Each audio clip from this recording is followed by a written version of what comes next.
सत श्री अकाल जी। मेरा नाम रजिंदर सिंह चानी SS मास्टर ते स्काउट मास्टर सरकारी हाई स्कूल राजपुरा टाउन जिला पटियाला तो ते मेरे नाल मेरे स्कूल दीयां विद्यार्थना वतनप्रीत कौर ते उज्जवल वो भी अज आपां इस लैक्चर दे विच बैठे हाँ। ते आस है कि जिन्ने भी साडे 9वीं क्लास दे विद्यार्थी ते अध्यापक इस लैक्चर नूं बहुत वधिया ढंग नाल इंजॉय करनगे। तो अज का साडा जिहड़ा विषय है 9वीं क्लास का वर्तमान लोकतंत्र का इतिहास विकास अते विस्तार। जिवें कि आप जानते हैं कि हरेक देश दे विच किसी ना किसी ढंग की कोई ना कोई जिहड़ी है सरकार जरूर कार्य कर रही हुंदी है। तो इसका इतिहास भी जिहड़ा अगर आप लोकतंत्र की गल करिए तो लगभग 2500 साल पुराना जिहड़ा इसका इतिहास है। क्योंकि अलग अलग देशों के विच जदों राजे हुंदे सी तां राजतंत्र चलदा सी। कुछ लोग उन्हां नूं तानाशाह कहिंदे सी, कुछ बहुत वधिया जिहड़ा है राजा कहिंदे सी भी लोकां दी सुणदा सी। इसे तरह समय अनुसार कदी नाजीवाद आया, फासीवाद आया तो कदी इंपीरीअलिज्म जिन्हों आप साम्राजवाद की गल करते हैं। अजिहियां शासन प्रणालियां चलियां जिन्हां नूं लोकां ने कईयां ने अच्छा कहा तो कईयां ने इसनूं बुरा भी समझा। हो सकता है कि कुछ देशों के विच लोकतंत्र जिहड़ा देर नाल आया होए, पर अगर आप पुरानी गल करिए तो यूनान दे एथन्स दे विच 2500 साल पुराना जिहड़ा इतिहास है। उस समय अगर आप गल करिए रोमन दे विच इसनूं डेमोक्रेसी की गल करिए तो डेमोस का मतलब हुंदा पीपल ते क्रेटोस का मतलब हुंदा पावर। भी वो ताकत जिहड़ी लोकां दे हत्थ दे विच है वो लोकतंत्र है। आपां तस्वीर च भी देख रहे हैं साडे पंजाब दी विधान सभा जिहड़ी है, जिथे साडे चुने हुए नुमाइंदे पंजाब दे साडे लोकां द्वारा चुने हुए नुमाइंदे साडे लई कार्य करदे है। तां उसनूं असीं एक लोकतंत्र दा कह ते भारत दे विच शुरू तो ही काफ़ी समय तो जिहड़ा एक लोकतंत्र जिहड़ा है हावी रहा है ते वधिया रहा है। अगर आप गल करिए डेमोक्रेसी दी, लोकतंत्र इतिहास बहुत शानदार है बच्चों। लोकतंत्र का आरंभ जदों यूनान च होया तो यूनान च की हुंदा सी कि राजा जिहड़ा है लोकां द्वारा चुनिया जांदा सी। जदों राजा लोकां द्वारा चुनिया जांदा सी तां लोक जिहड़े है, क्योंकि उदों जनसंख्या भी इन्नी ज़्यादा नहीं हुंदी सी ते एक शहर दे विच एथन्स दे विच इकट्ठे होके सारे लोग मिल के अपने राजनीतिक आर्थिक समाजिक मामलों के जिहड़े कानून बनाते सी ते उस कानून बनाउण दे विच प्रॉपर हिस्सा भी लैंदे सी। जो एक खास सभा हुंदी सी ते फिर जदों राजा उन्हां सारिआं नूं अपनी इस जनता नूं खुश रखण वास्ते कार्य करदा सी। पर इसकी आप गल कीए कि एक सीमित लोकतंत्र सी, क्योंकि राजा अपनी मनमर्जी करदा सी, उस तो बाद अपनी इच्छा अनुसार प्रशासन चलांदा सी। ते दूसरी गल इस आप देखिए कि उस समय चाहे राजे का या लोगों का प्रभाव सी, पर गुलामां की गिनती बहुत ज़्यादा सी। डेमोक्रेसी दे विच है कि लोगों के लिए जिहड़ा काम किया जाता है, पर जिहड़े ज़्यादा काम करते सी वो गुलाम करते सी, उन्हां नूं गुलाम रखिया जाता सी। फिर अगर आप भारत दे विच कुछ प्राचीन काल की गल करिए तो चोल वंश जदों आया तो उत्थे भारत दे विच ये जिहड़ी है डेमोक्रेसी की एक बहुत वधिया उदाहरण है। जिवें अज आपां अपने पिंडां दे विच भी देखदे हां बच्चों कि पंचायतां चुनिया जांदियां। साडे जिहड़े 18 साल तो उत्ते दे जिहड़े लोग है वो वोटां पा के एक बॉक्स दे विच बैलेट बॉक्स दे विच एक वोट पा के उस ते मोहर लगा के एक एरो मार्क हुंदा वो लगा के अपना चुनते हैं। तो पुराने समय दे विच जदों चोल वंश दे विच ये प्रचलित सी लोकतंत्र की गल, तो उसनूं सब तो पहला छोटी इकाई एक उर हुंदी सी। जिवें अज पंचायत है तो पिंडां दे विच उर, ये शब्द बहुत अपने आप दे विच अजीब लगेगा तुहानूं सुन के। उर की है कि जदों किसी भी पिंड दे विच कोई चोण हुंदी सी तां उस समय कागज़ जिहड़ा है नहीं प्रचलित सी। तो की करते सी जिहड़े लोग है, जिहड़े सियाणे लोग है, जिहड़े कहंदे सी मैं उर दा हिस्सा बनना है, तो अपना नाम जिहड़ा है एक पत्ते दे उपर लिख के वो एक बॉक्स दे विच पा दिंदे सी। जदों पत्ते दे विच लिख के बॉक्स दे विच पांदे सी तो वो की सी कि उस तो बाद कुछ बच्चों नूं कहा जांदा सी ते एक एक करके 30 पत्ते कड्ढे जांदे सी। ते जिन्हां दा वो नाम निकलिया, जिन्हों आपां कहने भी गिफ्ट निकलिया ही, तो वो 30 बंदे उस उर दे मैंबर हुंदे सी। तां इसनूं आपां कुदू बुलाए भी कह सकते हैं। कुदू बुलाए एक प्रोसैस सी जिसनों कुदू बुलाए कहंदा, अजकल इलैक्शन कहा जाता है, उस समय कुदू बुलाए कहा जाता सी। उस तो बाद इन्हां दीयां वड्डियां इकाइयां बन जांदी सी नायडू, वलाडू ते मंडलम। ये सारी प्रक्रिया नूं वरियाम कहा जाता सी। जो सारा प्रोसैस सी पूरा मंडलम तक आंदा, इसनूं वरियाम कहा जाता सी। फिर की होया कि मध्यकाल दे विच आपां आए ਤਾਂ 5ਵੀਂ ਤੋਂ 18ਵੀਂ ਸਦੀ ਤੱਕ ਜਿਹੜਾ ਮੱਧਕਾਲ ਕਿਹਾ ਜਾਂਦਾ ਹੈ, ਉਸ ਸਮੇਂ ਰਾਜੇ ਜਿਹੜੇ ਆ ਬਹੁਤ ਜ਼ਿਆਦਾ ਪ੍ਰਚਲਿਤ ਸੀ। ਰਾਜੇ ਕੋਲ ਇੱਕ ਬਹੁਤ ਵੱਡਾ ਖੇਤਰ ਹੁੰਦਾ ਸੀ, ਉਹ ਰਾਜਾ ਖੁਦ ਉਸ ਖੇਤਰ ਤੇ ਕੰਮ ਨਹੀਂ ਕਰਦਾ ਸੀ ਤੇ ਆਪਣਾ ਜਿਹੜਾ ਹੈ ਕਾਰਜ ਉਹ ਸਮੰਤ ਜਿਹੜੇ ਹੈ ਉਸ ਇਲਾਕੇ ਦੇ ਸਮੰਤ ਯਾਨੀ ਕਿ ਵੱਡੇ ਸ਼ਾਹੂਕਾਰ ਜਿਹਨੂੰ ਅਸੀਂ ਕਹਿੰਦੇ ਆ ਵੱਡੇ ਦਬਦਬਾ ਬਣਾ ਕੇ ਰੱਖਣ ਵਾਲੇ ਲੋਕ, ਉਹਨਾਂ ਨੂੰ ਦੇ ਦਿੱਤਾ ਜਾਂਦਾ ਸੀ ਤੇ ਸਮੰਤ ਜਿਹੜੇ ਆਪਣੇ ਰਾਜ ਨੂੰ ਉਹਦੇ ਬਦਲੇ ਦੇ ਵਿੱਚ ਸੈਨਿਕ ਸਪਲਾਈ ਕਰਦੇ ਸੀ ਜਾਂ ਘੋੜੇ ਜਾਂ ਹਾਥੀ ਜਾਂ ਇਸ ਦੇ ਨਾਲ ਹੀ ਜੋ ਅਨਾਜ ਹੈ ਖਾਣ ਵਾਸਤੇ ਜਾਂ ਹੋਰ ਜਿਹੜਾ ਹੈ ਮੋਹਰਾਂ ਇਸ ਤਰ੍ਹਾਂ ਸਪਲਾਈ ਕਰਦੇ ਸੀ। ਹੁਣ ਸਮੰਤਵਾਦ ਵਿੱਚ ਸਮੰਤ ਵੀ ਖੁਦ ਕੰਮ ਨਹੀਂ ਕਰਦੇ ਸੀ, ਉਹਨਾਂ ਨੇ ਵੀ ਅੱਗੇ ਜਿਹੜਾ ਆਪਣੀ ਜ਼ਮੀਨ ਪਿੰਡਾਂ ਦੇ ਲੋਕਾਂ ਨੂੰ ਕਾਸ਼ਤ ਕਰਨ ਲਈ ਦਿੱਤੀ ਹੋਈ ਸੀ। ਕਾਸ਼ਤ ਮਤਲਬ ਖੇਤੀ ਕਰਨ ਲਈ ਦਿੱਤੀ ਹੋਈ ਸੀ, ਜਿਨ੍ਹਾਂ ਨੂੰ ਆਪਾਂ ਕਾਸ਼ਤਕਾਰ ਬੋਲਦੇ ਹਾਂ। ਤੇ ਇਸ ਤਰ੍ਹਾਂ ਹੋਰ ਕੰਮ ਕਰਦੇ ਸੀ ਤੇ ਉਹਨਾਂ ਦੇ ਲੋਕਾਂ ਵਿੱਚੋਂ ਕੁਝ ਖੇਤੀ ਕਰਦੇ ਸੀ, ਕੁਝ ਕੰਮ ਕਰਦੇ, ਕੁਝ ਸੈਨਿਕ ਬਣ ਜਾਂਦੇ ਸੀ ਤਾਂ ਉਹ ਸੈਨਿਕ ਸਪਲਾਈ ਕਰਦੇ ਸੀ। ਇਸ ਦਾ ਮਤਲਬ ਹੈ ਕਿ ਰਾਜਾ ਡਾਇਰੈਕਟ ਜਿਹੜਾ ਰਾਜ ਨਹੀਂ, ਉਹ ਆਪਣੇ ਸਮੰਤਵਾਦ ਤੇ ਸਭ ਤੋਂ ਬੁਰਾ ਦੌਰ ਸੀ, ਕਾਲਾ ਦੌਰ ਜਿਹਨੂੰ ਕਿਹਾ ਜਾਂਦਾ ਹੈ। ਇਹਦੇ ਵਿੱਚ ਲੋਕ ਜਿਹੜੇ ਹੈ ਬਹੁਤ ਦੁਖੀ ਵੀ ਹੋ ਜਾਂਦੇ ਸੀ, ਆਪਾਂ ਕਈ ਥਾਂ ਤੇ ਦੇਖਦੇ ਹਾਂ। ਪਰ ਇਹਨਾਂ ਥਾਵਾਂ ਦੇ ਅਨੁਸਾਰ ਫਿਰ ਜਿਹੜਾ ਹੌਲੀ ਹੌਲੀ ਅਸੀਂ ਆਧੁਨਿਕ ਕਾਲ ਦੇ ਵਿੱਚ ਆ ਗਏ।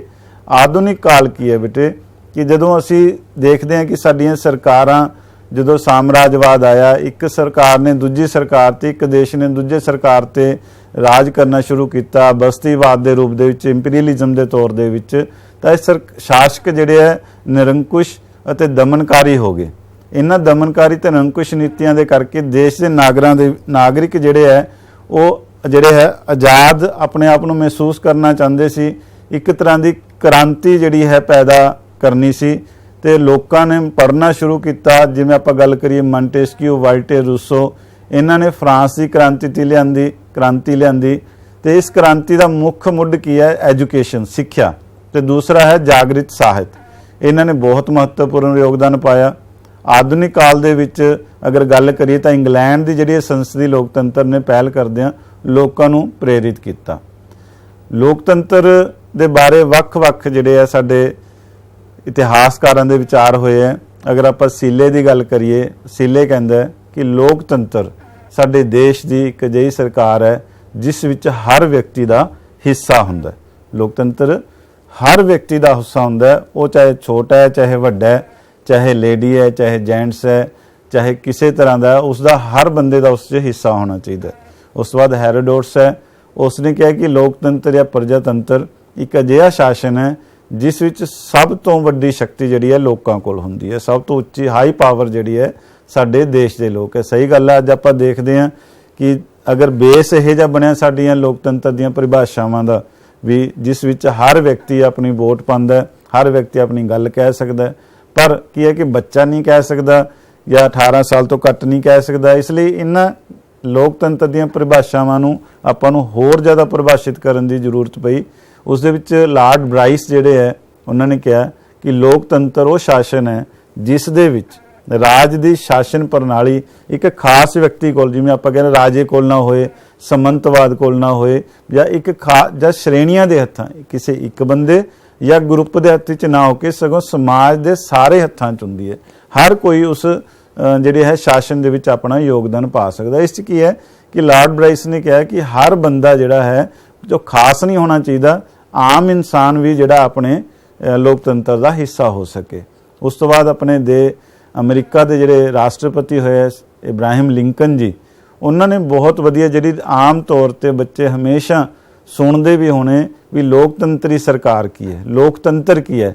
ਉਹ ਸਰਕਾਰ ਹੈ ਜਿਹੜੀ ਲੋਕਾਂ ਦੀ ਹੈ, ਮਤਲਬ ਲੋਕ ਹੀ ਉਸ ਦੇ ਹਿੱਸਾ ਹੈ, ਲੋਕਾਂ ਲਈ ਹੈ, ਉਹ ਲੋਕ ਹੀ ਲੋਕਾਂ ਲਈ ਕੰਮ ਕਰਦੇ ਹੈ ਤੇ ਲੋਕਾਂ ਦੁਆਰਾ ਮਤਲਬ ਜਿਹੜੇ ਸਾਡੇ ਨੁਮਾਇੰਦੇ ਚੁਣੇ ਗਏ ਹੈ ਉਹ ਵੀ ਲੋਕਾਂ ਦੁਆਰਾ ਹੀ ਚੁਣੇ ਗਏ ਹੈ। ਤਾਂ ਇਸ ਲਈ ਬਹੁਤ ਸਿੰਪਲ ਤੇ ਵਧੀਆ ਜਿਹੜੀ ਸਾਡੇ ਕੋਲ ਪਰਿਭਾਸ਼ਾ ਨਿਕਲ ਕੇ ਸਾਹਮਣੇ ਆਉਂਦੀ ਹੈ ਕਿ ਲੋਕਤੰਤਰੀ ਸਰਕਾਰ ਜਿਹੜੀ ਹੈ ਉਹ ਲੋਕਾਂ ਦੀ ਸਰਕਾਰ ਹੈ, ਲੋਕਾਂ ਲਈ ਸਰਕਾਰ ਹੈ ਤੇ ਲੋਕਾਂ ਦੁਆਰਾ ਚੁਣੀ ਗਈ ਸਰਕਾਰ ਹੈ। ਜਦੋਂ ਇਸ ਤਰ੍ਹਾਂ ਦੇ ਸਰਕਾਰਾਂ ਸਾਡੇ ਸਾਹਮਣੇ ਆਉਂਦੀਆਂ ਤਾਂ ਇੱਥੇ ਹਰ ਇਨਸਾਨ ਦਾ, ਜਿਹੜਾ ਉਸ ਦੇਸ਼ ਦੇ ਵਿੱਚ ਰਹਿ ਰਿਹਾ ਵਿਅਕਤੀ ਰਹਿ ਰਿਹਾ, ਉਹਦਾ ਜਿਹੜਾ ਹੈ ਫਾਇਦਾ ਹੁੰਦਾ, ਉਹਦਾ ਕਲਿਆਣ ਹੁੰਦਾ। ਤੇ ਇਸ ਜਿਹੜੀ ਪਰਿਭਾਸ਼ਾ ਹੈ ਆਮ ਤੌਰ ਤੇ ਆਪਾਂ ਦੇਖਦੇ ਹਾਂ ਕਿ ਜਿਹੜੇ ਵੱਡੇ ਵੱਡੇ ਇਮਤਿਹਾਨ ਹੈ ਬੇਟੇ, ਉਹਨਾਂ ਦੇ ਵਿੱਚ ਵੀ ਇਹ ਚੀਜ਼ ਪੁੱਛੀ ਜਾਂਦੀ ਹੈ। ਤਾਂ ਇਸ ਨੂੰ ਆਪਾਂ ਬਿਲਕੁਲ ਸਹੀ ਢੰਗ ਨਾਲ ਆਪਾਂ ਸਮਝ ਲੈਣਾ ਵੀ ਲੋਕਤੰਤਰੀ ਸਰਕਾਰ ਲੋਕਾਂ ਦੀ, ਲੋਕਾਂ ਲਈ ਲੋਕਾਂ ਦੁਆਰਾ ਚੁਣੀ ਗਈ ਸਰਕਾਰ ਹੈ। ਹੁਣ ਲੋਕਤੰਤਰ ਕਿਵੇਂ ਸਾਡੇ ਦੇਸ਼ ਦੇ ਸੰਸਾਰ ਦੇ ਵਿੱਚ ਫੈਲਿਆ, ਇਹਦੇ ਬਾਰੇ ਆਪਾਂ ਗੱਲ ਕਰਾਂਗੇ। ਲੋਕਤੰਤਰ ਦਾ ਇੱਕ ਸੁਨਹਿਰੀ ਯੁੱਗ ਵੀ ਆਇਆ ਕਿ ਜਦੋਂ ਬਹੁਤ ਸਾਰੇ ਦੇਸ਼ਾਂ ਨੇ ਇੱਕ ਸਾਮਰਾਜਵਾਦ ਫੈਲਾਤਿਆ, ਇੰਪੀਰੀਅਲਿਜ਼ਮ ਫੈਲਾਤਿਆ, ਦੂਸਰੇ ਦੇਸ਼ਾਂ ਤੇ ਜਾ ਕੇ ਕਬਜ਼ਾ ਕੀਤਾ, ਉਹਨਾਂ ਦੇ ਵੱਖ-ਵੱਖ ਜਿਹੜੇ ਸਰੋਤ ਆ ਉਹਨਾਂ ਦੀ ਲੁੱਟ-ਖਸੁੱਟ ਕੀਤੀ, ਲੋਕਾਂ ਨੂੰ ਤੰਗ ਕੀਤਾ। ਤਾਂ ਸਭ ਤੋਂ ਵੱਡੀ ਕ੍ਰਾਂਤੀ ਆਈ 1799 ਤੋਂ 94 ਤੱਕ, ਫਰਾਂਸ ਦੀ ਕ੍ਰਾਂਤੀ। ਆਪਾਂ ਇਹਨੂੰ ਡਿਟੇਲ ਦੇ ਵਿੱਚ ਅਲੱਗ ਚੈਪਟਰ 'ਚ ਪੜਾਂਗੇ। ਆਪਾਂ ਇਹ ਸਮਝਣਾ ਕਿ ਫਰਾਂਸ ਦੀ ਜਿਹੜੀ ਕ੍ਰਾਂਤੀ ਆਈ ਹੈ, ਉੱਥੇ ਕ੍ਰਾਂਤੀ ਆਪਾਂ ਪਿੱਛੇ ਵੀ ਹੁਣੇ ਪਿਛਲੇ ਸਲਾਈਡ ਦੇ ਵਿੱਚ ਦੇਖਿਆ ਕਿ ਬਹੁਤ ਵਧੀਆ ਜਿਹੜੇ ਵਿਚਾਰਕ ਹੈ, ਬਹੁਤ ਵਧੀਆ ਰਾਜਨੀਤੀ ਸ਼ਾਸਤਰ ਹੈ, ਅਰਥ ਸ਼ਾਸਤਰੀ ਹੈ ਜਾਂ ਵਿਚਾਰਕ ਹੈ ਜਾਂ ਐਜੂਕੇਸ਼ਨਲਿਸਟ ਹੈ, ਉਹਨਾਂ ਨੇ ਬਹੁਤ ਸਾਰਾ ਕੁਝ ਜਿਹੜਾ ਸਾਹਿਤ ਹੈ ਵੀ ਇੱਕ ਦੇਸ਼ ਦਾ ਜਿਹੜਾ ਹੈ ਰਾਜਤੰਤਰ ਸਰਕਾਰ ਕਿਹੋ ਜਿਹੀ ਹੋਣੀ ਚਾਹੀਦੀ ਹੈ, ਪੋਲੀਟੀਕਲ ਸਿਨਾਰੀਓ ਕੀ ਹੋਣਾ ਚਾਹੀਦਾ, ਉਸ ਨੂੰ ਅਸੀਂ ਕਿਵੇਂ ਸਮਝਣਾ। ਤਾਂ 1999 ਤੋਂ 94 ਤੱਕ ਜਦੋਂ ਇੱਕ ਫਰਾਂਸ ਦੀ ਕ੍ਰਾਂਤੀ ਦੇ ਵਿੱਚ ਲੋਕਾਂ ਨੂੰ ਸਮਝ ਆਈ ਕਿ ਸਾਡਾ ਆਪਣਾ ਜਿਹੜਾ ਹੈ ਲੋਕਤੰਤਰ ਹੋਣਾ ਚਾਹੀਦਾ, ਅਸੀਂ ਆਪਣੇ ਦੇਸ਼ ਨੂੰ ਆਪ ਚਲਾ ਸਕਦੇ ਹਾਂ, ਅਸੀਂ ਆਪਣੇ ਲੋਕਾਂ ਦਾ ਆਪ ਫਾਇਦਾ ਕਰ ਸਕਦੇ ਹਾਂ, ਤਾਂ ਫਰਾਂਸ ਨੇ ਰਾਜਤੰਤਰ ਨੂੰ ਛੱਡ ਕੇ ਲੋਕਤੰਤਰ ਨੂੰ ਚੁਣਿਆ ਬੇਟੇ। ਤੇ ਅੱਜ ਵੀ ਜਿਹੜੀ ਫਰਾਂਸ ਦੀ ਕ੍ਰਾਂਤੀ ਇੱਕ ਉਦਾਹਰਨ ਹੈ। ਉਸ ਤੋਂ ਬਾਅਦ ਹੌਲੀ ਹੌਲੀ ਕੀ ਹੋਇਆ, ਲੋਕਾਂ ਨੇ, ਦੇਸ਼ਾਂ ਨੇ, ਮਤਲਬ 1900 ਤੱਕ ਕੁਝ ਦੇਸ਼ਾਂ ਨੇ ਆਪਣਾ ਲੋਕਤੰਤਰ ਸ਼ੁਰੂ ਕਰ ਲਿਆ। ਤੇ ਫਿਰ 1914 ਤੋਂ 18 ਤੱਕ ਕੁਝ ਐਸੀਆਂ ਪ੍ਰਣਾਲੀਆਂ ਪ੍ਰਚਲਿਤ ਹੋ ਗਈਆਂ ਕਿ ਲੋਕ ਜਿਹੜੇ ਹੈ, ਦੇਸ਼ ਜਿਹੜੇ ਹੈ ਆਪਸ 'ਚ ਲੜਨ ਲੱਗ ਗਏ, ਇੱਕ ਦੂਜੇ ਦੇ ਅਧਿਕਾਰ ਕਰਨ ਲੱਗ ਗਏ। ਆਪਾਂ ਵੀ ਦੇਖਿਆ ਬੇਟੇ ਕੀ ਸਾਡਾ ਦੇਸ਼ 1914 'ਚ ਆਜ਼ਾਦ ਸੀ? ਨਹੀਂ ਸੀ। ਅਸੀਂ 1947 'ਚ ਆਜ਼ਾਦ ਹੋਏ ਹਾਂ, ਪਰ ਉਸ ਤੋਂ ਪਹਿਲਾਂ ਅਸੀਂ ਕਿਸ ਦੇ ਗੁਲਾਮ ਸੀ? ਅੰਗਰੇਜ਼ਾਂ ਦੇ। ਕਿਹਦੇ ਗੁਲਾਮ ਸੀ? ਅੰਗਰੇਜ਼ਾਂ ਦੇ ਗੁਲਾਮ ਸੀ ਆਪਾਂ। ਤਾਂ ਉਸ ਸਮੇਂ ਸਾਡੇ ਜਿਹੜਾ ਹੈ ਸ਼ੋਸ਼ਣ ਹੋ ਰਿਹਾ ਸੀ, ਆਪਾਂ ਖੁਦ ਪੜ੍ਹਦੇ ਹਾਂ, ਪੜ੍ਹਾਉਂਦੇ ਵੀ ਹਾਂ। ਪਰ 1914 ਤੋਂ 18 ਤੱਕ ਜਿਹੜਾ ਪਹਿਲਾ ਵਿਸ਼ਵ ਯੁੱਧ ਹੋਇਆ, ਉਸ ਸਮੇਂ ਬਹੁਤ ਸਾਰੀਆਂ ਜਿਹੜੀਆਂ ਹੈ ਤਾਕਤਾਂ ਆਪਸ 'ਚ ਲੜੀਆਂ, ਇਟਲੀ, ਜਰਮਨੀ। ਪਰ ਇਟਲੀ ਤੇ ਜਰਮਨੀ ਨੇ ਆਪਣੇ ਆਪ ਨੂੰ ਲੋਕਤੰਤਰੀ ਪ੍ਰਣਾਲੀ ਦੇ ਵਿੱਚ ਲਿਆਂਦਾ ਤੇ ਸਾਮਰਾਜਵਾਦ ਤੋਂ ਬਾਹਰ ਗਏ। ਪਰ ਸਮੇਂ ਨਾਲ ਕੀ ਹੋਇਆ ਕਿ ਇਹ ਇਟਲੀ ਤੇ ਜਰਮਨੀ 'ਚ ਜਿਹੜੇ ਇਹਨਾਂ ਦੇ ਆਪਾਂ ਨਾਮ ਬਾਅਦ 'ਚ ਡਿਸਕਸ ਕਰਾਂਗੇ ਕਿ ਜਿਹੜੇ ਤਾਨਾਸ਼ਾਹੀ ਜਿਹੜੀ ਹੈ ਇੱਕ ਨਸਲਵਾਦੀ ਵਿਚਾਰਧਾਰਾ ਪੈਦਾ ਹੋ ਗਈ, ਜਿਸ ਨੂੰ ਆਪਾਂ ਨਾਜ਼ੀਜ਼ਮ ਤੇ ਫਾਸਿਜ਼ਮ ਬੋਲਦੇ ਹਾਂ, ਨਾਜ਼ੀਵਾਦ ਤੇ ਫਾਸੀਵਾਦ। ਉਹਨਾਂ ਨੇ ਆਪਣੇ ਹੀ ਵਿਚਾਰ ਬਣਾ ਲਏ ਤੇ ਲੋਕ ਉਸ ਜਿਹੜੀ ਹੈ ਤਾਨਾਸ਼ਾਹੀ 'ਚ ਘੁਟਨ ਮਹਿਸੂਸ ਕਰਨ ਲੱਗ ਗਏ। ਤਾਨਾਸ਼ਾਹ ਕੀ ਹੁੰਦਾ ਕਿ ਇੱਕ ਜਣਾ ਆਪਣੀ ਗੱਲ ਕਰਦਾ ਤੇ ਬਾਕੀਆਂ ਦੀ ਉਸ ਦੇ ਵਿੱਚ ਕੋਈ ਉਸ 'ਚ ਸ਼ਮੂਲੀਅਤ ਨਹੀਂ ਹੁੰਦੀ, ਉਹ ਆਪਣੇ ਵਿਚਾਰ ਲੋਕਾਂ ਦੇ ਉੱਪਰ ਥੋਪਦਾ।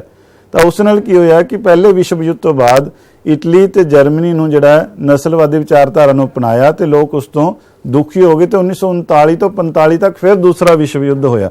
ਜਦੋਂ ਦੂਸਰਾ ਵਿਸ਼ਵ ਯੁੱਧ ਹੋਇਆ ਤਾਂ ਇਸ ਦੇ ਵਿੱਚ ਬਹੁਤ ਸਾਰੇ ਦੇਸ਼ਾਂ ਨੇ ਜਦੋਂ ਕਿਹਾ ਵੀ ਅਸੀਂ ਆਜ਼ਾਦ ਹੋਣਾ ਚਾਹੁੰਦੇ ਹਾਂ, ਅਸੀਂ ਆਪਣੀ ਸਰਕਾਰ ਆਪ ਚੁਣਨਾ ਚਾਹੁੰਦੇ ਹਾਂ, ਅਸੀਂ ਆਪਣਾ ਲੋਕਤੰਤਰ ਆਪ ਚਲਾਉਣਾ ਚਾਹੁੰਦੇ ਹਾਂ, ਤਾਂ ਸਾਰੇ ਮੈਕਸੀਮਮ ਦੇਸ਼ ਜਿਹੜੇ ਇਸ ਲੋਕਤੰਤਰੀ ਵਿਚਾਰਧਾਰਾ ਦੇ ਇੱਕ ਜਿਵੇਂ ਰਾਜਦੂਤ ਬਣ ਗਏ, ਸੰਦੇਸ਼ਵਾਹਕ ਬਣ ਗਏ। ਅਗਰ ਆਪਾਂ ਇਹ ਗੱਲ ਕਰੀਏ ਕਿ ਭਾਰਤ ਦੇ ਵਿੱਚ ਜਿਹੜਾ ਹੈ 15 ਆਪਾਂ ਸਾਰੇ ਜਾਣਦੇ ਹਾਂ ਬੱਚਿਓ ਕਿ 15 ਅਗਸਤ 1947 ਨੂੰ ਸਾਡਾ ਦੇਸ਼ ਆਜ਼ਾਦ ਹੋਇਆ। ਤੇ ਸਾਡੀ ਖੁਸ਼ਕਿਸਮਤੀ ਹੈ ਕਿ ਅੱਜ ਆਪਾਂ ਸਭ ਤੋਂ ਵਧੀਆ ਤੇ ਸਭ ਤੋਂ ਵੱਡੇ ਲੋਕਤੰਤਰ ਦਾ ਹਿੱਸਾ। ਬੇਟੇ ਅੱਜ ਵੀ ਤੁਸੀਂ ਇੱਥੇ ਬੈਠੇ ਹੋ, ਅਗਰ ਇੱਕ ਲੋਕਤੰਤਰੀ ਢੰਗ ਨਾਲ ਆਪਾਂ ਬੈਠੇ ਹਾਂ, ਇਹ ਬੱਚੇ ਬੈਠੇ ਆ, ਬਹੁਤ ਅੱਛਾ ਲੱਗ ਰਿਹਾ ਇਹਨਾਂ ਨੂੰ ਤੇ ਤੁਹਾਨੂੰ ਵੀ ਅੱਛਾ ਲੱਗ ਰਿਹਾ, ਤੁਸੀਂ ਇਸ ਚੀਜ਼ ਨੂੰ ਸੁਣ ਰਹੇ ਹੋ। ਅੱਜ ਅਸੀਂ ਪੜ੍ਹ ਰਹੇ ਹਾਂ, ਅਸੀਂ ਆਪਣੀ ਮਨਮਰਜ਼ੀ ਦਾ ਅਸੀਂ ਸਿਲੇਬਸ ਚੁਣ ਸਕਦੇ ਹਾਂ, ਅਸੀਂ ਸਟਰੀਮ ਚੁਣ ਸਕਦੇ ਹਾਂ, ਸਾਡੇ ਅਧਿਆਪਕ ਬੈਠੇ ਹੈ, ਇਹ ਸਾਰੇ ਇੱਕ ਲੋਕਤੰਤਰ ਦਾ ਹਿੱਸਾ ਹੈ। ਤੇ ਇਹਨਾਂ ਨੂੰ ਮਾਣ ਹੋਣਾ ਚਾਹੀਦਾ ਹੈ ਕਿ ਅਸੀਂ ਦੇਸ਼ ਦੁਨੀਆ ਦੇ ਸਭ ਤੋਂ ਵੱਡੇ ਲੋਕਤੰਤਰ ਦਾ ਹਿੱਸਾ। ਤੇ ਇਹ ਸਾਡੀ ਜਿਹੜੀ ਹੈ ਤਾਕਤ ਸਾਨੂੰ ਦਿੱਤੀ ਬਾਬਾ ਸਾਹਿਬ ਡਾਕਟਰ ਭੀਮ ਰਾਓ ਅੰਬੇਦਕਰ ਜੀ ਨੇ। ਉਹਨਾਂ ਨੇ ਜਿਹੜਾ ਬਹੁਤ ਹੀ ਵਿਸ਼ਾਲ ਤੇ ਬਹੁਤ ਹੀ ਯਾਨੀ ਕਿ ਸੋਲਿਡ ਜਿਹੜਾ ਸਾਡੇ ਵਾਸਤੇ, ਜਿਸ ਨੂੰ ਅਸੀਂ ਕਹਿ ਰਹੇ ਹਾਂ ਕਿ ਸਾਡੀ ਇੱਕ ਰੀੜ੍ਹ ਦੀ ਹੱਡੀ ਹੈ ਸਾਡੀ ਜ਼ਿੰਦਗੀ ਦਾ, ਉਹ ਸੰਵਿਧਾਨ ਜਿਹੜਾ ਸਾਨੂੰ ਦਿੱਤਾ ਤੇ ਮਜ਼ਬੂਤ ਜਿਹੜਾ ਗਣਤੰਤਰ ਦੀ ਰੂਪ ਰੇਖਾ ਤਿਆਰ ਕਰਕੇ ਸਾਨੂੰ, ਜਿਸ ਤੇ ਅੱਜ ਸਾਡਾ ਇੱਕ ਅਸੀਂ ਸਿੱਖਿਆ ਲੈ ਰਹੇ ਹਾਂ, ਇਹ ਵੀ ਸਾਡੇ ਸੰਵਿਧਾਨ ਦੇ ਵਿੱਚ ਹੈ।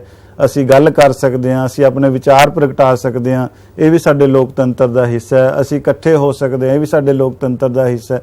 ਮਤਲਬ ਕਿੰਨੇ ਸਾਰੇ ਸਾਨੂੰ ਜਿਹੜੇ ਹੈ ਅਧਿਕਾਰ ਦਿੱਤੇ, ਕਿੰਨੇ ਸਾਡੇ ਕਰਤੱਵ, ਕਿੰਨੇ ਸਾਡੀ ਡਿਊਟੀ, ਕਿੰਨੇ ਸਾਡੇ ਸੰਵਿਧਾਨਿਕ ਅਧਿਕਾਰ ਸਾਨੂੰ ਦਿੱਤੇ ਹੈ। ਤੇ ਆਜ਼ਾਦ ਦੀ 15 ਅਗਸਤ 1947 ਤੋਂ ਬਾਅਦ ਅਸੀਂ ਆਪਣੇ ਆਪ ਨੂੰ ਆਜ਼ਾਦ ਮਹਿਸੂਸ ਕੀਤਾ ਹੈ ਤੇ ਅੱਜ ਅਸੀਂ ਆਜ਼ਾਦ ਫਿਜ਼ਾ ਸਾਹ ਲੈ ਰਹੇ ਹਾਂ। ਪਰ ਇਸ ਦੇ ਉਲਟ ਅਗਰ ਆਪਾਂ ਦੇਖੀਏ, ਸਾਡਾ ਹੀ ਗਵਾਂਢੀ ਦੇਸ਼ ਹੈ ਪਾਕਿਸਤਾਨ। ਬੇਟੇ ਸਾਡਾ ਗਵਾਂਢੀ ਦੇਸ਼ ਪਾਕਿਸਤਾਨ ਹੈ, ਉਸ ਦੇ ਵਿੱਚ ਅੱਜ ਤੱਕ ਲੋਕਤੰਤਰ ਸਹੀ ਢੰਗ ਨਾਲ ਬਣ ਹੀ ਨਹੀਂ ਪਾਇਆ। क्योंकि उत्थे थोड़ी देर सरकार बनती है, फिर कोई ना कोई तख्ता पलट दिंदा है, फिर सरकार बनती है, फिर तख्ता पलट दिंदा है। ये उत्थे लगातार चलदा आ रहा है। भारत दे विच आपां लगातार 5 साल बाद आपां सरकार चुनदे हां। हाँ, पार्टी कोई भी हो सकती है, पर नुमाइंदे साडे चुने हुए हुंदे। पर आपां पाकिस्तान दे विच जाके देखिए 1999 च परवेज मुशर्रफ ने की किया, जिहड़ा उत्थों दा प्रधानमंत्री सी, रातों रात तख्ता पलटिया ते अपने हत्थां च बागडोर ले ली। सारी ताकत फौजी हत्थां च आ गई। जिन्हें फौजियां दे कोल ताकत आ गई, फिर हौली हौली की किया, उन्होंने अपने बंदे अगे करके अपने आप को राष्ट्रपति घोषित कर लिया। फिर अज देखो, अज परवेज मुशर्रफ खुद प्रॉब्लम दे विच आया। तो उस तो कुछ समय बाद हुण की होया कि हुण फिर उत्थे ना तो लोकतंत्र है, ना ही उत्थे राष्ट्रपति राज है। समझ ही नहीं आ रही उत्थे लोकतंत्र का नाम और निशान है भी है कि नहीं है। पर इस दे उल्ट अगर आप भारत की गल करिए, ਅਸੀਂ ਸਾਰੇ ਲੋਕਤੰਤਰ ਦੇ ਵਿੱਚ बहुत वधिया ढंग नाल विचर रहे हैं।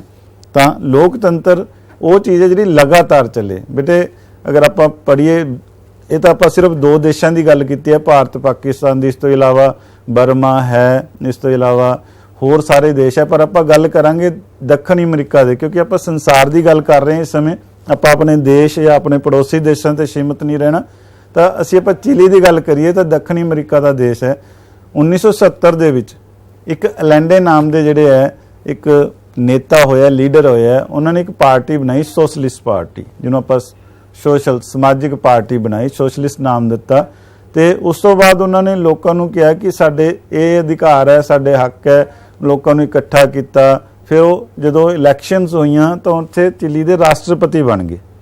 ਚਿਲੀ ਉਹਨਾਂ ਨੇ ਦੇਖੋ, ਜਦੋਂ ਰਾਸ਼ਟਰਪਤੀ ਬਣਦਾ ਹੈ या कोई नुमाइंदा चुनिया जाता, उसका काम की है लोगों का कल्याण करना। सब तो लोकतंत्री सरकार किहड़ी है, लोगों का कल्याण करना। सब तो ज़्यादा कल्याण किहदा करना हुंदा है, गरीबां दा। सब तो पहला तो गरीबां नूं उन्हां नूं रोजगार मिले। जिहड़े किरती है, गरीब कौन है, किरती है, किरती ने काम करना है, काम नूं रोजगार मिले। उन्हां लई कारज कीता कि उन्हां नूं वध तो वध रोजगार मिले। रोजगार मिलण तो बाद रोजगार मिलेगा किवें, 1970 की गल कर रहे हैं। एजुकेशन उस तो पहलां क्रांतियां आ चुकियां एजुकेशन के दम ते। तो बच्चों की सिक्ख्या लई उन्होंने सुधार किए भी स्कूल खुलने चाहिए, कॉलेज खुलने चाहिए, बच्चे नूं वधिया एजुकेशन मिलनी चाहिए है। तीसरा है जिहड़े लोग भूमिहीन सी, भूमिहीन जिन्हां कोल रहण नूं थां नहीं सी, घर नहीं सी, उन्हां नूं जमीनां दित्तियां भी तुसीं अपने घर बनाओ। वधिया काम किया, बहुत अच्छा काम किया। जदों कोई अच्छा काम करता है, चाहे आप किते भी करिए, किसे थां भी करिए, उसकी कुछ लोग विरोधता बेटे करनगे ही करनगे। चंगे बंदे नहीं करनगे, जिन्हां दे कुछ ना कुछ प्रॉब्लम हो रही होएगी, उन्हां दा कोई नुकसान हो रहा होगा, जिवें अमीर या कोई विरोधी पार्टियां जिन्हें राजनीति जिन्हां दा बहुत ज़्यादा नुकसान हो रहा है, वो विरोधता करनगे। काम अच्छे किते लैंदे ने सोशलिस्ट पार्टी के तहत। पर की होया कि लोग जिहड़े अमीर सी या जिहड़े अपना फायदा देखना चाहते सी या विरोधी है, उन्होंने एक ग्रुप बना लिया, जगीरदार, जिन्होंने आप जगीरदार कहने, ताकड़े बंदे अमीर, उन्होंने एक ग्रुप बना लिया तो इन्हों की विरोधता शुरू करती। तो 1973 नूं 11 सितंबर 1973 नूं जिहड़ी उत्थों दी राष्ट्रपति भवन उन्होंने घेरा पा लिया, अपनी कुछ सैनिक टुकड़ियां लैके विद्रोह करता, विरोध करता। तो उन्होंने उस सैनिक हमले च एलेंडे की मौत भी हो गई। जदों उस तो बाद वो जिहड़ा लीडर सी उन्हां दा पिनोश ने की किया, अपने हथ जी सत्ता लै ली। जिवें आप उधर जनरल परवेज मुशर्रफ की गल करते हैं, इधर पिनोश की गल करते हैं। जदों उहदे हथ च सत्ता आ गई तो लोकतंत्र, जिहड़े भी लोकतंत्र पक्षी सी, जिहड़े चाहते सी समाज का कल्याण होवे, जिहड़े चाहते सी साडे देश दे विच लोकां दा फायदा होए, उन्हां नूं जेलां च बंद करना शुरू करता। उन्हां नूं जिहड़ा है उन्हां ते तसीहे ढाने शुरू करते, उन्हां नूं मौत दे घाट उतारना शुरू करता। अच्छी गल नहीं है, क्योंकि लोकतंत्र सब तो पहले यही गल कहंदा है कि तुसी अपनी गल रख सको। पर की होया कि उसनूं ऐ लग्गिया 15 16 17 साल उसने चिली ते अपना राज किया। 17 साल लगातार उसने अपना तानाशाह रवैया अपनाया। तानाशाह रवैया अपनाने तो बाद जिहड़ा है वो पिनोश ने कहा भी हुण लोग मेरे पक्ष दे हो गए, लोग मेरे पक्ष दे हो गए, तो हुण मैं वोटां करा ला। ਜਿਹੜੇ ਵੋਟਾਂ ਕਰਾਵਾਂਗਾ ਲੋਕ ਮੇਰੇ ਫਾਇਦੇ 'ਚ ਜਾਣਗੇ, ਮੈਨੂੰ ਆਪਣਾ ਫਿਰ ਰਾਸ਼ਟਰਪਤੀ ਚੁਣ ਲੈਣਗੇ। ਤਾਂ ਕੀ ਹੋਇਆ ਕਿ ਲੋਕਾਂ ਦੇ ਮਨਾਂ ਦੀ ਆਪਾਂ ਨਹੀਂ ਜਾਣ ਸਕਦੇ। ਲੋਕ ਜਿਹੜੇ ਹੈ, ਲੋਕਾਂ ਨੇ ਜਦੋਂ 1988 'ਚ ਉਹਨਾਂ ਦਾ 1900 ਜਨਮਤ ਹੋਇਆ, ਦਾ ਫੈਸਲਾ ਹੋਇਆ ਉਹ ਉੱਥੇ ਜਿਹੜਾ ਪਨੋਸ਼ ਨੂੰ ਬਹੁਤ ਬੁਰੀ ਤਰ੍ਹਾਂ ਲੋਕਾਂ ਨੇ ਹਰਾਤਿਆ ਤੇ ਉਸ ਤੋਂ ਬਾਅਦ ਜਿਹੜਾ ਹੈ ਲੋਕਤੰਤਰ ਉੱਥੇ ਹੋਣ ਚ ਆਇਆ। ਤੇ ਕਿਸੇ ਸਮੇਂ ਜਿਹੜਾ ਚਿਲੀ ਦਾ ਜਿਹੜਾ ਸਾਥੀ ਸੀ ਉਹਦਾ ਇੱਕ ਬੇਟੀ ਹੈ 2006 ਦੇ ਵਿੱਚ ਫਿਰ ਜਿਹੜੀ ਹੈ ਉਹ ਇੱਕ ਲੜਕੀ ਜਿਹੜੀ ਹੈ ਉਹ ਉਸ ਚਿਲੀ ਦੀ ਰਾਸ਼ਟਰਪਤੀ ਬਣੀ। ਮਤਲਬ ਕੀ ਹੈ ਕਿ ਆਪਾਂ ਦੇਖਦੇ ਹਾਂ ਕਿ ਰਿਪੀਟ ਕੀਤਾ, ਦੁਹਰਾਈ ਹੋਈ ਲੋਕਤੰਤਰ ਨੂੰ ਫਿਰ ਲੋਕਾਂ ਨੇ ਪਸੰਦ ਕੀਤਾ। ਗੱਲ ਇਹ ਨਹੀਂ ਹੈ ਕਿ ਲੋਕਤੰਤਰ ਨੂੰ ਦਬਾਇਆ ਜਾ ਸਕਦਾ, ਲੋਕਤੰਤਰ ਫਿਰ ਉੱਭਰ ਕੇ ਆਉਂਦਾ। ਚਿਲੀ ਦੀ ਉਦਾਹਰਨ ਤੋਂ ਆਪਾਂ ਦੇਖਦੇ ਹਾਂ। ਇਸੇ ਤਰ੍ਹਾਂ ਹੀ ਅਗਰ ਆਪਾਂ ਗੱਲ ਕਰੀਏ ਪੋਲੈਂਡ ਦੀ ਗੱਲ ਕਰੀਏ ਤਾਂ ਉੱਥੋਂ ਦੇ ਜਿਹੜੇ ਸੋਲੀਡੈਰਿਟੀ ਪਾਰਟੀ ਬਣਾਈ, ਠੀਕ ਹੈ, ਲੇਕ ਵਲੇਸਾ ਨੇ। ਸੋਲੀਡੈਰਿਟੀ ਪਾਰਟੀ ਦੇ ਵਿੱਚ ਵੀ ਕੀ ਹੈ ਕਿ ਲੋਕਾਂ ਨੂੰ ਇਕੱਠਾ ਕੀਤਾ। ਇੱਕ ਲੀਡਰ ਸੀ, ਯੂਨੀਅਨ ਲੀਡਰ ਸੀ। ਜਦੋਂ ਯੂਨੀਅਨ ਲੀਡਰ ਸੀ ਤਾਂ ਲੋਕ ਉਸ ਦੀ ਗੱਲ ਸੁਣਦੇ ਸੀ, ਕਿਸੇ ਵੀ ਨਾਲ ਧੱਕਾ ਹੁੰਦਾ ਸੀ ਉਹ ਧਰਨੇ ਦੇ ਦਿੰਦੇ ਸੀ, ਮੁਜ਼ਾਹਰੇ ਕਰਦੇ ਸੀ ਤੇ ਲੋਕਾਂ ਨੇ ਆਖਿਰਕਾਰ ਉਸ ਨੂੰ ਜਿਹੜਾ ਹੈ ਆਪਣਾ, ਜਦੋਂ ਉਹਨੇ ਸੋਲੀਡੈਰਿਟੀ ਪਾਰਟੀ ਦਾ 1 ਸਾਲ ਦੇ ਅੰਦਰ ਅੰਦਰ 1 ਕਰੋੜ ਲੋਕ ਉਹਨਾਂ ਦੇ ਨਾਲ ਜੁੜ ਗਏ। ਉਦੋਂ ਕਰੋੜ ਬਹੁਤ ਹੁੰਦੇ ਸੀ, ਠੀਕ ਹੈ। ਜਦੋਂ 1 ਕਰੋੜ ਲੋਕ ਉਹਨਾਂ ਦੇ ਨਾਲ ਜੁੜ ਗਏ 1980 ਦੇ ਵਿੱਚ ਤਾਂ ਫਿਰ ਉਹਨਾਂ ਨੇ ਆਪਣਾ ਜਿਹੜਾ ਹੈ ਲੋਕਾਂ ਲਈ ਕਾਰਜ ਕੀਤਾ। ਮਤਲਬ ਲੇਕ ਵਲੇਸਾ ਵੀ ਇੱਕ ਬਹੁਤ ਵਧੀਆ ਲੋਕਤੰਤਰੀ ਹੋਇਆ ਤੇ ਜਿਨ੍ਹਾਂ ਨੇ ਸਾਡਾ ਦੇਸ਼ ਦੇ ਵੱਖ-ਵੱਖ ਆਪਣੇ ਪੋਲੈਂਡ ਦੇ ਵਿੱਚ ਗੱਲ ਕੀਤੀ ਹੈ। ਹੁਣ ਆਪਾਂ ਗੱਲ ਕਰ ਰਹੇ ਸੀ ਬੇਟੇ ਕਿ ਅਸੀਂ ਆਪਣੀ ਸਰਕਾਰ ਚੁਣਦੇ ਹਾਂ, ਹੈ ਨਾ, ਲੋਕਤੰਤਰ ਚੁਣਦੇ ਹਾਂ। ਆਪਾਂ ਆਪਣੇ ਦੇਸ਼ ਦੇ ਵਿੱਚ ਵੀ ਦੇਖਦੇ ਹਾਂ ਵੋਟਾਂ ਪੈਂਦੀਆਂ ਤਾਂ ਉਸ ਨੂੰ ਅਸੀਂ ਵੋਟ ਦਾ ਅਧਿਕਾਰ ਕਹਿੰਦੇ ਹਾਂ। ਪਰ ਸਰਵ ਵਿਆਪਕ ਬਾਲਗ ਬਾਲਗ ਮਤਲਬ ਜਿਹੜਾ ਆਪਣੇ ਦੇਸ਼ ਦੇ ਵਿੱਚ 18 ਸਾਲ ਤੋਂ ਉੱਤੇ ਹੋ ਗਿਆ ਉਸ ਨੂੰ ਅਸੀਂ ਬਾਲਗ ਕਹਿ ਦਿੰਦੇ ਹਾਂ। ਜਿਹੜਾ 18 ਸਾਲ ਤੋਂ ਨੀਚੇ ਉਹਨੂੰ ਕਿਸ਼ੋਰ ਜਾਂ ਬਾਲਕ ਕਹਿ ਦਿੰਦੇ ਹਾਂ। ਤਾਂ ਬਾਲਗ ਮਤਲਬ ਜਿਸ ਵਿਅਕਤੀ ਨੂੰ ਵੋਟ ਦਾ ਅਧਿਕਾਰ ਮਿਲਣਾ ਉਹ ਕਿਸ ਨੂੰ ਮਿਲਣਾ, ਕੀ ਖਾਸ ਵਿਅਕਤੀ ਨੂੰ ਮਿਲਣਾ। ਪਰ ਆਪਾਂ ਸੀਲੇ ਦੀ ਗੱਲ ਕੀਤੀ, ਉਹਨਾਂ ਨੇ ਕਿਹਾ ਨਹੀਂ, ਕੋਈ ਖਾਸ ਵਿਅਕਤੀ ਨੂੰ ਵੋਟ ਦਾ ਅਧਿਕਾਰ ਨਹੀਂ, ਹਰ ਵਿਅਕਤੀ ਨੂੰ ਹੋਣਾ ਚਾਹੀਦਾ। ਇਸ ਲਈ ਅਗਰ ਆਪਾਂ ਗੱਲ ਕਰੀਏ ਕਿ ਜਿਹੜਾ ਦੇਸ਼ ਦਾ ਨਾਗਰਿਕ ਹੈ, ਨਾ ਉਹਦਾ ਆਪਾਂ ਰੰਗ ਦੇਖਣਾ, ਨਾ ਰੂਪ ਦੇਖਣਾ, ਨਾ ਅਸੀਂ ਦੇਖਣਾ ਗੋਰਾ ਦੇਖਣਾ, ਨਾ ਕਾਲਾ ਦੇਖਣਾ, ਕੁਛ ਨਹੀਂ ਦੇਖਣਾ। ਨਾ ਉਹਦੀ ਨਸਲ ਦੇਖਣੀ ਹੈ ਵੀ ਕਿਹੜੀ ਨਸਲ ਦਾ, ਵੱਡੇ ਖਾਨਦਾਨ ਚੋਂ ਹੈ, ਛੋਟੇ ਖਾਨਦਾਨ ਚੋਂ ਹੈ। ਨਾ ਉਹਦੀ ਜਾਤੀ ਦੇਖਣੀ ਹੈ, ਜਿਵੇਂ ਆਪਾਂ ਪੁਰਾਣੇ ਸਮੇਂ ਦੇਖਦੇ ਹਾਂ ਵਰਨਾਂ 'ਚ ਵੰਡਿਆ ਗਿਆ, ਖੱਤਰੀ, ਬ੍ਰਾਹਮਣ, ਵੈਸ਼, ਸ਼ੂਦਰ। ਨਾ ਕੁਛ ਨਹੀਂ ਦੇਖਣਾ। ਜਨਮ ਨਹੀਂ ਦੇਖਣਾ, ਉਹਦਾ ਜਨਮ ਪਿੰਡ 'ਚ ਹੋਇਆ, ਸ਼ਹਿਰ 'ਚ ਹੋਇਆ, ਕਿੱਥੇ ਹੋਇਆ, ਕਿਸ ਤਰ੍ਹਾਂ ਹੋਇਆ। ਧਰਮ ਨਹੀਂ ਦੇਖਣਾ, ਉਹ ਵੀ ਹਿੰਦੂ, ਮੁਸਲਿਮ, ਸਿੱਖ, ਈਸਾਈ ਹੈ ਜਾਂ ਕਿਸੇ ਵੀ ਧਰਮ ਦਾ। ਨਾ ਉਹ ਦੇਖਣਾ ਸੀ ਲਿੰਗ ਦੇਖਣਾ, ਮਤਲਬ ਵੀ ਹਾਂ ਉਹ ਲੇਡੀਜ਼ ਹੈ, ਵੀ ਲੇਡੀਜ਼ ਵੋਟ ਪਾ ਸਕਦੀਆਂ ਕਿ ਜੈਂਟਸ ਵੋਟ ਪਾ ਸਕਦੇ ਹੈ, ਜਾਂ ਅੱਜ ਤਾਂ 3rd ਜੈਂਡਰ ਹੈ ਜਿਹੜਾ ਉਹ ਵੀ ਵੋਟ ਪਾਉਂਦਾ। ਤਾਂ ਹਰੇਕ ਨੂੰ ਅਧਿਕਾਰ ਹੈ ਵੀ ਇਹ ਕੋਈ ਵਿਤਕਰਾ ਨਹੀਂ ਕਰਨਾ ਕਿਸੇ ਵੀ ਨਾਗਰਿਕ ਨਾਲ, ਕਿਸੇ ਤਰ੍ਹਾਂ ਦਾ ਵਿਤਕਰਾ ਕੀਤੇ ਬਿਨਾ। ਜਦੋਂ ਉਹ ਨਿਸ਼ਚਿਤ ਉਮਰ, ਜਿਵੇਂ ਭਾਰਤ ਦੇ ਵਿੱਚ 18 ਸਾਲ ਹੈ, ਭਾਰਤ ਦੇ ਵਿੱਚ 18 ਸਾਲ ਜਿਹੜੀ ਹੈ ਉਮਰ ਹੋ ਜਾਂਦੀ ਹੈ ਤਾਂ ਉਸ ਨੂੰ ਅਧਿਕਾਰ ਦੇ ਦਿੱਤਾ ਜਾਂਦਾ। ਮਤਲਬ ਕੋਈ ਵਿਤਕਰਾ ਨਹੀਂ ਕਰਨਾ। ਜਦੋਂ ਵਿੱਚ ਤੁਸੀਂ 18 ਸਾਲ ਦੇ ਹੋਵੋਗੇ ਤਾਂ ਸਭ ਤੋਂ ਪਹਿਲਾਂ ਤੁਸੀਂ ਇੱਕੋ ਕੰਮ ਕਰਨਾ ਹੈ ਕਿ ਆਪਣੇ ਅਧਿਕਾਰ ਦੀ ਵਰਤੋਂ ਕਰਨ ਵਾਸਤੇ ਆਪਣੀ ਵੋਟ ਬਣਾਉਣੀ ਹੈ। ਅੱਜ ਕੱਲ੍ਹ ਤਾਂ ਸਕੂਲਾਂ ਦੇ ਵਿੱਚ ਵੀ ਸਾਡੇ BLO ਸਾਹਿਬ ਬੈਠੇ ਹੈ, ਉਹ ਜਿਹੜੇ ਹੈ ਵੋਟਾਂ ਬਣਾਉਂਦੇ ਆ, ਤੁਹਾਡੇ ਪਿੰਡ ਦੇ ਵਿੱਚ ਆਉਂਦੇ ਆ। ਤਾਂ ਜਦੋਂ 18 ਸਾਲ ਕੰਪਲੀਟ ਹੋ ਜਾਂਦੇ ਆ, ਤੁਹਾਡੇ 19 ਸਾਲ ਦਾ ਪਹਿਲਾ ਦਿਨ ਹੈ, ਤਾਂ ਤੁਹਾਨੂੰ ਸਰਕਾਰ ਵੀ ਆਫਰ ਕਰਦੀ ਹੈ। ਤੁਸੀਂ ਜੋ ਪਹਿਲੀ ਵਾਰੀ ਵੋਟ ਪਾ ਕੇ ਆਉਂਦੇ ਹੋ ਤਾਂ ਤੁਹਾਨੂੰ ਬਹੁਤ ਸੋਹਣਾ ਇੱਕ ਸਰਟੀਫਿਕੇਟ ਵੀ ਦਿੱਤਾ ਜਾਂਦਾ ਉੱਥੋਂ ਦਾ। ਤਾਂ ਤੁਸੀਂ ਉਹ ਸਰਟੀਫਿਕੇਟ ਜ਼ਰੂਰ ਲੈਣਾ ਹੈ, ਕਿਉਂਕਿ ਤੁਹਾਡਾ ਜ਼ਿੰਦਗੀ 'ਚ ਇੱਕੋ ਵਾਰੀ ਮਿਲਣਾ, ਉਹ ਦੁਬਾਰਾ ਨਹੀਂ ਮਿਲਣਾ। ਕਿਉਂਕਿ ਜਦੋਂ ਅਗਲੀ ਵਾਰ ਵੋਟ ਆਏਗੀ ਫਿਰ ਤੁਹਾਨੂੰ ਸਰਟੀਫਿਕੇਟ ਨਹੀਂ ਮਿਲੇਗਾ, ਤੁਸੀਂ ਉਹ ਜ਼ਰੂਰ ਲੈ ਕੇ ਆਉਣਾ। ਹੁਣ ਆਪਾਂ ਦੇਖਦੇ ਹਾਂ ਲੋਕਤੰਤਰ। ਦੇਖੋ ਅਗਰ ਆਪਾਂ ਤੁਹਾਡੇ ਸਾਹਮਣੇ ਸਕਰੀਨ ਦੇ ਵਿੱਚ ਬੇਟੇ ਆ ਰਿਹਾ ਸਭ ਤੋਂ ਪਹਿਲਾਂ 1900 ਤੋਂ 1950 ਤੱਕ। ਅਗਰ ਆਪਾਂ 1900 ਤੱਕ ਦੀ ਗੱਲ ਕਰੀਏ, 1900 ਦੀ ਗੱਲ ਕਰੀਏ ਜਾਂ 20ਵੀਂ ਸਦੀ ਦੇ ਸ਼ੁਰੂਆਤ ਦੀ ਗੱਲ ਕਰੀਏ ਤਾਂ ਜਿੰਨੇ ਲਾਲ ਰੰਗ ਜਿਹੜੇ ਡਾਰਕ ਹੈ, ਠੀਕ ਹੈ, ਉਹ ਉਹਨਾਂ ਦੇਸ਼ਾਂ ਦੇ ਵਿੱਚ ਲੋਕਤੰਤਰ ਆ ਚੁੱਕਿਆ ਸੀ। ਉਸ ਤੋਂ ਬਾਅਦ 50 ਸਾਲਾਂ ਦੇ ਵਿੱਚ ਹੋਰ ਆਪਾਂ ਦੇਖਦੇ ਹਾਂ ਉਹ ਜਿਹੜਾ ਕੇਸਰੀ ਰੰਗ ਹੈ, ਯੈਲੋ ਜਿਹੜਾ ਹੈ, ਉਸ ਦੇ ਰੰਗ ਦੇ ਵਿੱਚ ਜਿਹੜੇ ਆ ਕੁਝ ਹੋਰ ਦੇਸ਼ ਹੈ, ਪਰ ਪੂਰਾ ਸੰਸਾਰ ਤਾਂ ਨਹੀਂ ਭਰਿਆ ਲੋਕਤੰਤਰ ਨਾਲ। ਪਰ ਅਗਰ 1950 ਤੋਂ 2000 ਮਤਲਬ ਦੂਸਰੇ ਵਿਸ਼ਵ ਯੁੱਧ ਤੋਂ ਬਾਅਦ ਦੀ ਗੱਲ ਕਰੀਏ, 2000 ਤੱਕ ਦੀ ਗੱਲ ਕਰੀਏ ਤਾਂ ਦੂਸਰੇ ਪਾਸੇ ਦੇਖੋ ਸਾਰਾ ਹੀ ਪੀਲਾ ਹੋ ਗਿਆ। ਕੁਝ ਦੇਸ਼ਾਂ ਨੂੰ ਛੱਡ ਕੇ ਲਗਭਗ ਸਾਰਾ ਸੰਸਾਰ ਜਿਹੜਾ ਲੋਕਤੰਤਰ ਦੇ ਵਿੱਚ ਰੰਗਿਆ ਗਿਆ, ਲੋਕਤੰਤਰ ਦੇ ਰੰਗ ਦੇ ਵਿੱਚ ਰੰਗਿਆ ਗਿਆ। ਕਹਿੰਦਾ ਭਾਵ ਹੈ ਕਿ ਹਰ ਇਨਸਾਨ ਚਾਹੁੰਦਾ ਕਿ ਮੈਨੂੰ ਬੋਲਣ ਦਾ ਅਧਿਕਾਰ ਹੋਏ, ਹਰ ਇਨਸਾਨ ਚਾਹੁੰਦਾ ਮੈਨੂੰ ਕੁਝ ਕਹਿਣ ਦਾ ਅਧਿਕਾਰ ਹੋਏ, ਹਰ ਇਨਸਾਨ ਚਾਹੁੰਦਾ ਮੈਨੂੰ ਪ੍ਰਗਟਾਵੇ ਦਾ ਅਧਿਕਾਰ ਹੋਏ, ਹਰ ਇਨਸਾਨ ਕਹਿੰਦਾ ਵੀ ਮੇਰੇ ਜਿਹੜਾ ਹੈ ਦੂਸਰੇ ਦਾ ਕਲਿਆਣ ਹੋਵੇ। ਹੁਣ ਇਸ ਤਰ੍ਹਾਂ ਕਿ 1945 ਤੋਂ ਬਾਅਦ ਜਦੋਂ ਲੋਕਤੰਤਰ ਦੀ ਗੱਲ ਹੁੰਦੀ ਹੈ ਤਾਂ ਇੱਕ ਸਾਰੇ ਦੇਸ਼ਾਂ ਨੇ ਰਲ ਕੇ ਇੱਕ ਯੂਨਾਈਟਿਡ ਨੇਸ਼ਨ ਆਰਗੇਨਾਈਜੇਸ਼ਨ ਸੰਯੁਕਤ ਰਾਸ਼ਟਰ ਸੰਘ ਬਣਾਇਆ ਬੇਟੇ। ਇਹ ਆਪਣੇ ਪਾਰਟ ਦਾ ਹਿੱਸਾ ਵੀ ਹੈ, ਬਹੁਤ ਅੱਛਾ, ਇਹਨੂੰ ਸਮਝਣਾ ਵੀ ਚਾਹੀਦਾ। 24 ਅਕਤੂਬਰ 1945 ਨੂੰ 5 ਸਥਾਈ ਦੇਸ਼ਾਂ ਤੇ 10 ਅਸਥਾਈ ਦੇਸ਼ਾਂ ਨੇ ਇੱਕ ਮਤਾ ਪਾਸ ਕੀਤਾ ਵੀ ਆਪਾਂ ਇੱਕ ਦੂਸਰੇ ਨੂੰ ਬਚਾਉਣਾ ਇਕੱਲਾ ਕਿਉਂਕਿ ਗਵਾਂਢੀ ਤੇ ਹਮਲਾ ਕਰਦਾ ਉਹਨੂੰ ਉਹਦੇ ਵਾਸਤੇ ਪੁਲਿਸ ਹੈ, ਇੱਕ ਸਟੇਟ ਦੂਸਰੇ ਸਟੇਟ ਤੇ ਹਮਲਾ ਕਰਦੀ ਹੈ ਜਾਂ ਕੋਈ ਪ੍ਰੋਬਲਮ ਆਉਂਦੀ ਹੈ ਤਾਂ ਉਹਦੇ ਵਾਸਤੇ ਉਸਦੀ ਕੇਂਦਰ ਸਰਕਾਰ ਹੈ। ਪਰ ਜਦੋਂ ਇੱਕ ਦੇਸ਼ ਦੂਸਰੇ ਦੇਸ਼ ਤੇ ਹਮਲਾ ਕਰਦਾ ਉਹਦੇ ਵਾਸਤੇ ਕਿਹੜੀ ਤਾਕਤ ਹੈ? ਤਾਂ ਉੱਥੇ ਸਾਰੇ ਦੇਸ਼ਾਂ ਨੇ ਰਲ ਕੇ ਇੱਕ ਸੰਯੁਕਤ ਰਾਸ਼ਟਰ ਸੰਘ ਬਣਾਇਆ ਜਿਹਨੂੰ ਆਪਾਂ UNO ਵੀ ਬੋਲਦੇ ਹਾਂ। ਇਹਦੇ ਵਿੱਚ 5 ਮੁੱਖ ਦੇਸ਼ ਜਿਹੜੇ ਹੈ, USA ਉੱਥੇ ਕ੍ਰਾਂਤੀ ਆਈ, ਰੂਸ ਉੱਥੇ ਕ੍ਰਾਂਤੀ ਆਈ, ਚੀਨ ਅੱਜ ਵੀ ਦੇਖਦੇ ਹਾਂ ਇੱਕ ਬਹੁਤ ਵੱਡਾ ਏਰੀਆ ਹੈ, ਫਰਾਂਸ ਕ੍ਰਾਂਤੀ ਆਈ, ਤੇ ਇੰਗਲੈਂਡ ਜਿਹਨੇ ਇੱਕ ਸਾਮਰਾਜਵਾਦ ਪੈਦਾ ਕੀਤਾ ਸੀ। ਉਹ ਸਾਰੇ ਨੇ ਰਲ ਕੇ ਇੱਕ ਵੀਟੋ ਪਾਵਰ ਆਪਣੇ ਹੱਥ 'ਚ ਲੈ ਲਈ। ਉਹ ਵੀਟੋ ਪਾਵਰ ਕੀ ਹੈ? ਨਾ ਕਰਨ ਦੀ ਸ਼ਕਤੀ। ਇਹ 5 ਦੇਸ਼ ਹੈ ਜਿਹੜੇ ਜਿਨ੍ਹਾਂ ਕੋਲ ਵੀਟੋ ਪਾਵਰ ਹੈ। ਇਹਨੂੰ ਆਪਾਂ ਧਿਆਨ ਨਾਲ ਆਪਣੇ ਟੀਚਰ ਕੋਲੋਂ ਵੀ ਸਮਝ ਸਕਦੇ ਹਾਂ।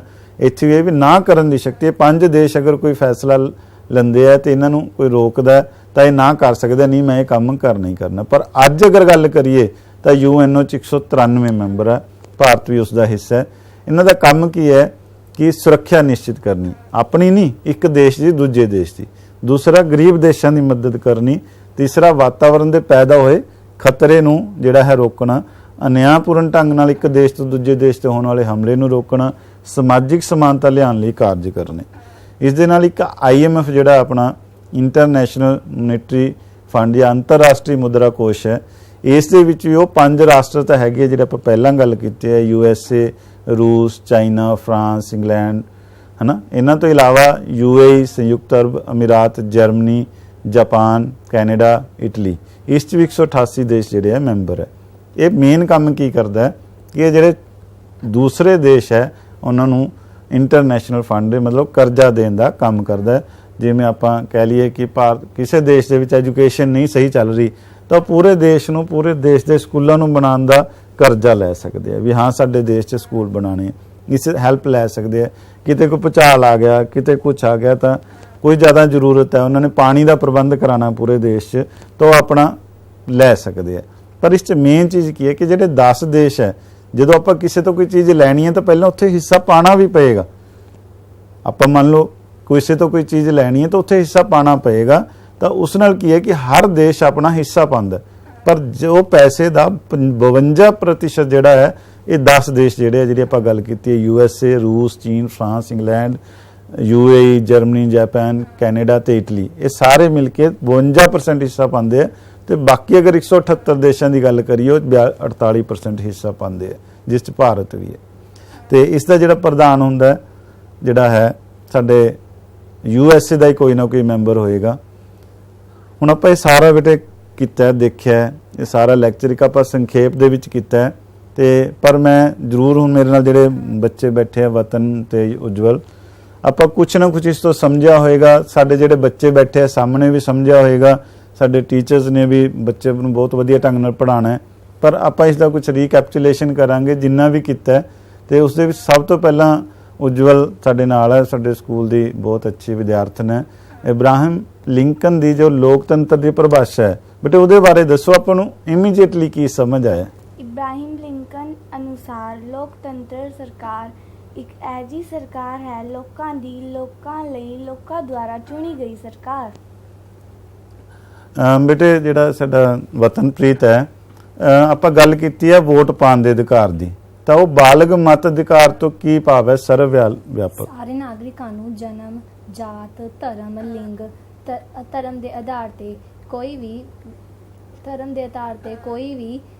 ਵਿਤਕਰੇ ਤੋਂ ਬਿਨਾਂ ਇੱਕ ਨਿਸ਼ਚਿਤ ਉਮਰ ਤੇ ਪਹੁੰਚਣ ਤੇ ਵੋਟ ਪਾਉਣ ਦਾ ਅਧਿਕਾਰ ਦਿੱਤਾ ਜਾਂਦਾ ਹੈ। ਹਾਂ, ਉਹਨੂੰ ਆਪਾਂ ਬਾਲਗ ਮਤ ਅਧਿਕਾਰ ਕਹਿੰਦੇ ਹਾਂ। ਸਮਝ ਆ ਗਿਆ ਬੇਟੇ। ਉਜਵਲ ਬੇਟੇ, ਰਾਸ਼ਟਰ ਸੰਘ 'ਚ ਜਿਹੜੇ 5 ਮੈਂਬਰ ਦੇਸ਼ ਹੈ ਸਥਾਈ ਹੈ ਉਹ ਕਿਹੜੇ ਹੈ? ਅਮਰੀਕਾ, ਰੂਸ, ਚੀਨ, ਇੰਗਲੈਂਡ ਤੇ ਫਰਾਂਸ। ਹਾਂ, ਇਹ 5 ਜਿਹੜੇ ਹੈ ਮੁੱਖ ਸਥਾਈ ਮੈਂਬਰ ਹੈ ਜਿਨ੍ਹਾਂ ਕੋਲ ਇੱਕ ਵੀਟੋ ਪਾਵਰ ਵੀ ਹੈ।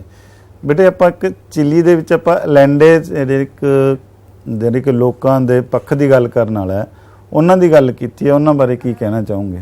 ਅਲੈਂਡੇ ਨੇ ਸੋਸ਼ਲਿਸਟ ਪਾਰਟੀ ਬਣਾਈ ਅਤੇ 1970 ਈਸਵੀ ਦੇ ਵਿੱਚ ਚਿਲੀ ਦਾ ਰਾਸ਼ਟਰਪਤੀ ਬਣਿਆ। ਉਸ ਨੇ ਗਰੀਬਾਂ ਅਤੇ ਕਿਰਤੀਆਂ ਦੇ ਲਈ ਕਾਰਜ ਕੀਤੇ। ਉਸ ਨੇ ਸਿੱਖਿਆ ਦੇ ਵਿੱਚ ਵੀ ਕਈ ਸੁਧਾਰ ਕੀਤੇ। ਭੂਮੀਹੀਣਾਂ ਨੂੰ ਜ਼ਮੀਨਾਂ ਦਿੱਤੀਆਂ।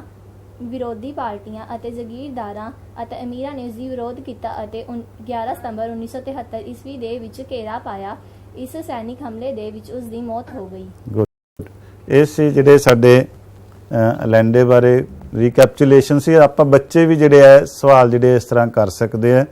ਤੇ ਮੈਂ ਇੱਕ ਵਾਰੀ ਫੇਰ ਸਭ ਤੋਂ ਪਹਿਲਾਂ ਤਾਂ ਸਾਡੇ ਸਿੱਖਿਆ ਵਿਭਾਗ ਦਾ, ਐਜੂਸੈਟ ਦਾ, ICT ਦਾ, ਸਾਡੇ ਸਾਰੇ ਸਿੱਖਿਆ ਅਧਿਕਾਰੀਆਂ ਦਾ ਧੰਨਵਾਦ ਕਰਨਾ ਚਾਹਾਂਗਾ ਕਿ ਸਾਨੂੰ ਤੇ ਸਾਡੇ ਬੱਚਿਆਂ ਨੂੰ ਜਿਹੜਾ ਬਹੁਤ ਵਧੀਆ ਮੌਕਾ ਦਿੱਤਾ। ਤੇ ਸਰਕਾਰੀ ਹਾਈ ਸਕੂਲ ਰਾਜਪੁਰਾ ਟਾਊਨ ਵੱਲੋਂ ਰਜਿੰਦਰ ਸਿੰਘ ਚਾਨੀ ਸਕਾਊਟ ਮਾਸਟਰ ਤੇ SS ਮਾਸਟਰ ਵੱਲੋਂ ਸਾਰਿਆਂ ਨੂੰ ਇੱਕ ਵਾਰੀ ਫੇਰ ਬਹੁਤ ਬਹੁਤ ਧੰਨਵਾਦ।